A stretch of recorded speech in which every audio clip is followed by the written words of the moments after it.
समर्पण, अपने जीवन का सारा समय हमारे लिए निछावर किया, जिसकी वजह से आज हमें देश में हक, अधिकार, स्वाभिमान, सम्मान का जीवन मिला। मैं याद करता हूं महामानव तथागत बुद्ध, संत शिरोमणि सद्गुरु रविदास जी महाराज, गुरु नानक देव, भगवान वाल्मीकि महाराज, गुरु कबीर, गुरु घासीदास, नारायणा गुरु, संत गाडगे जी महाराज, राष्ट्रपिता ज्योतिबा फूले, छत्रपति साहू जी महाराज, डॉक्टर बाबा साहब अम्बेडकर, ईवी पेरियार रामानायकर स्वामी, प्यारेलाल यादव, बाबू जगदेव प्रसाद कुशवाहा, जननायक कर्पूरी ठाकुर, महामना राम सुवर्मा, बाबू शिव दयाल चौरसिया, संतराम बी प्रजापति, कोतवाल धन सिंह गुर्जर, चौधरी चरण सिंह, चौधरी महाराज सिंह भारती, सब छोटू राम, मान्यवर दीना भाना वाल्मीकि और मान्यवर काशीराम साहब को नमन करता। बहुत महापुरुषों की संख्या तो बहुत है, बहुत एक बड़ी लिस्ट है जिनका योगदान है इस देश की आजादी से लेके और बहुजन समाज के साथ जो गुलामी थी उस आजादी में। लेकिन क्योंकि मैंने जिन महापुरुषों का नाम लिया उनका योगदान ज्यादा है, इसलिए मैंने उनका नाम आपसे लिया कि आप घर जाके इनको पढ़ें।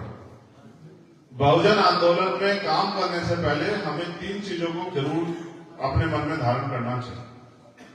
पहली कि हम पे उच्च स्तर का ज्ञान होना चाहिए। ज्ञान कहां से मिलेगा? जो व्यक्ति आज दुनिया में नहीं है, क्योंकि मृत्यु कटल सत्य, जो पैदा है उसको जाना है, उसको कहां से जानोगे? उसको जानने के लिए हम पे लिटरेचर, उनकी किताब, उनके द्वारा लिखी गई किताब, इतिहास में।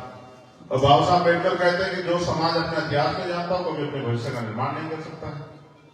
तो इतिहास को कैसे जानोगे? उसके लिए लिटरेचर किताब है। तो उस उच्च शिक्षा जो है हमें ग्रहण करनी चाहिए। उसके साथ साथ महापुरुषों के संघर्ष का भी अध्ययन हमें करना चाहिए।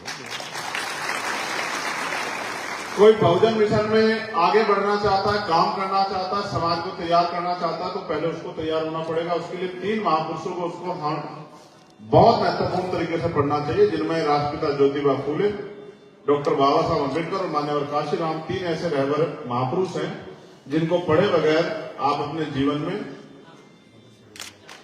कोई भी लक्ष्य हासिल नहीं कर सकते बहुजन मूवमेंट में, अगर आपने उनको नहीं पढ़ा। क्योंकि जब आप उनको पढ़ोगे, उनके जीवन दर्शन को आत्मसात करोगे, तो आपको एहसास होगा कितनी कठिन परिस्थितियों में उन्होंने इस आंदोलन को सींचा। जब मैं ये लिस्ट मुझे दी गई तो हमारे सम्मानित नेता ने मुझसे कहा कि आप इस लिस्ट को मत पढ़ो। उसका कारण एक ये था कि इनमें से जिन लोगों के नाम नहीं ले जाएंगे उनको नाराजगी हो जाएगी कि मेरा नाम नहीं लिया, उसका आरोप मेरे ऊपर आएगा। तो मैं समझता हूं कभी हम फोटो पे लड़ते हैं कि भाई मेरा फोटो नहीं है अपने जिलों में, मेरा नाम अखबार में नहीं आया, मुझे कुर्सी पे नहीं बिठाया, मेरे साथी को नहीं बुलाया। हम इन सब चीजों पे लड़ते रहते हैं। जिला स्तर पर मैं चीजें देखता हूं, मेरे सामने भी आ जाती है। मगर ये लड़ाई तब तक है जब तक आप मिशनरी नहीं बने। मिशनरी बनने के लिए आपको महापुरुषों को पढ़ना पड़ेगा कि उन्होंने किस तरह से आंदोलन को कामयाब किया, किस तरह चलाया और क्या क्या परेशानियां उनके सामने आई और उन परेशानियों का सामना उन्होंने कैसे किया। महसूस करके देखो, आप सब लोग यहां उपस्थित हो, सभी लोग परिवार वाले हैं। एक तरफ डॉक्टर बाबा साहब अम्बेडकर के बच्चे इस दुनिया से रुखसत हो रहे थे, जा रहे थे, और दूसरी तरफ बाबा साहब अम्बेडकर हमारे लिए, हमारे अधिकारों की लड़ाई लड़ने के लिए गोलमेज कॉन्फ्रेंस में जा रहे थे। महसूस करके देखो, ये ताली बजाने का विषय नहीं है, ये ताली बजाने का विषय नहीं। मैं एक बार आपको कहता हूं कि आप अपने दिल पे हाथ रख के एक बार महसूस करें कि जिस पिता का बेटा मरा पड़ा हो घर में, वो उसका अंतिम संस्कार करेगा, अंत्येष्टि करेगा, उसके लिए कफन की व्यवस्था करेगा या किसी और के लिए लड़ाई लड़ने के लिए जाएगा। महसूस करो कितना बड़ा हृदय रहा हो। आप महसूस करो जब यहां आज के जो SC ST OBC हैं जिनको पढ़ने का अधिकार भी नहीं था, जब उनके साथ भेदभाव होता था, तब अपनी सुख सुविधाएं छोड़ के राष्ट्रपिता ज्योतिबा फूले, जो आपकी जाति से शायद ना आते हों, जितने लोग यहां बैठे, सबकी जातियों से नहीं आते होंगे जाति के आधार पर, और मां सावित्रीबाई फूले तमाम तरह के अपमान सहते हुए आज आप छोटे छोटे अपमान की परवाह करते हो कि मेरा अपमान, मेरा ये। आप महसूस करो माँ सावित्रीबाई फुले जब पढ़ाने जाती थी तो लोग उनके ऊपर कीचड़ फेंकते थे, गंदगी फेंकते थे, तो वो तो अपने बच्चों को भी नहीं पढ़ा रहे थे, वो बच्चे भी दूसरों के थे, तो उन्होंने उनकी परवाह नहीं की, उन्होंने कीचड़ की परवाह नहीं की, उन्होंने गंदगी की परवाह नहीं की, उन्होंने अपमान की परवाह नहीं की। उनके खिलाफ पंचायत हुई, उनको अपमानित किया गया, राष्ट्रपिता ज्योतिबा फुले को घर से निकाल दिया गया। इतने अपमान सहने के बाद वो अपने रास्ते से नहीं हटे। जब वो नहीं हटे तभी तो आज उनका हमारी जिंदगी में महत्व है। अगर वो हट जाते तो हम भी उनको याद नहीं रखते। लेकिन आप ये महसूस करो, इतने अपमान सहने के बाद भी उन्होंने थोड़ा ही कहा कि भाई मेरा सम्मान नहीं हुआ, मेरा अपमान नहीं हुआ, क्योंकि आज जिन लोगों के लिए उन्होंने किया वो भी सब लोग उनको नहीं जानते हैं। तो एक मिशनरी का काम होता है, वो अपने लक्ष्य को ध्यान में रखकर काम करता है। जब काम उसको दिया जाता है उसके पद के अनुरूप, वो उस कार्य को करके दिखाता है। और जिसको पद दे दिया जाए, कार्य दे दिया जाए, वो ना काम करे, उस जिम्मेदारी को रोक के बैठ जाए, वो अच्छा कार्यकर्ता नहीं होता, अच्छा साथी नहीं होता है, ना ही वो परिवार का अच्छा सहयोगी। अच्छा कार्यकर्ता वही होता है, भाई आप मीडिया के लोग हैं, बाहर की तरफ चले जाओ, बहुत पैसा खर्च हुआ है, एक एक कार्यकर्ता बहुत साधन लगा के है, डिस्टर्ब मत कर। मेरे मीडिया के प्यारे भाइयों, आप लोग इससे कोई समझौता नहीं होगा मेरे प्यारे, पीछे चले जाओ, ठीक है। हम तो जो कुछ इनकी वजह से है, ये नहीं होंगे तो आप लोग भी नहीं आओगे, ठीक है। इसलिए कार्य में डिस्टर्बेंस मत पैदा करो। मेरी बात आपको समझ आई अभी तक? तो आज जो हालात है उसमें भी हम चर्चा करेंगे, लेकिन पहले चर्चा करेंगे कि आज हम कुर्सियों पर बैठे हैं और ये मंच सजा है, इसका अधिकार हमें कहां से मिले।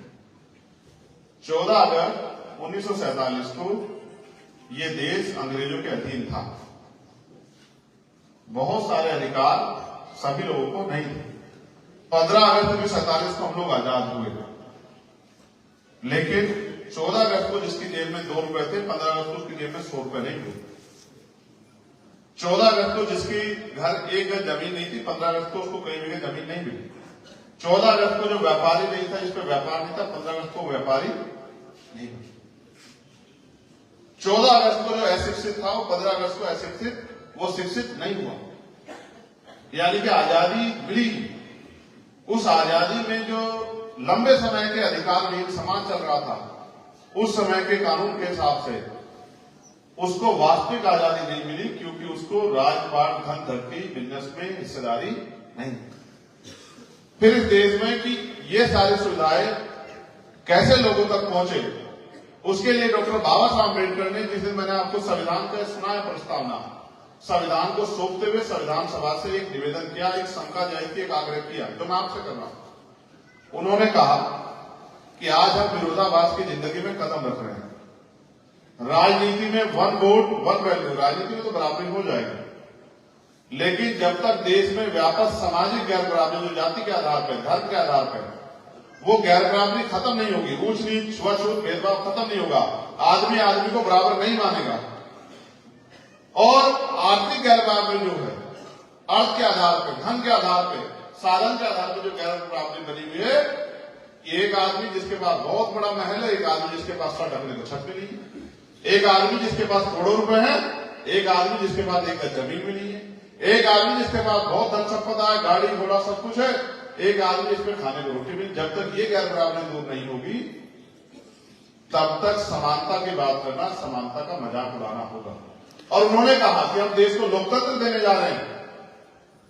लोकतंत्र यानी कि जनता द्वारा जनता का शासन।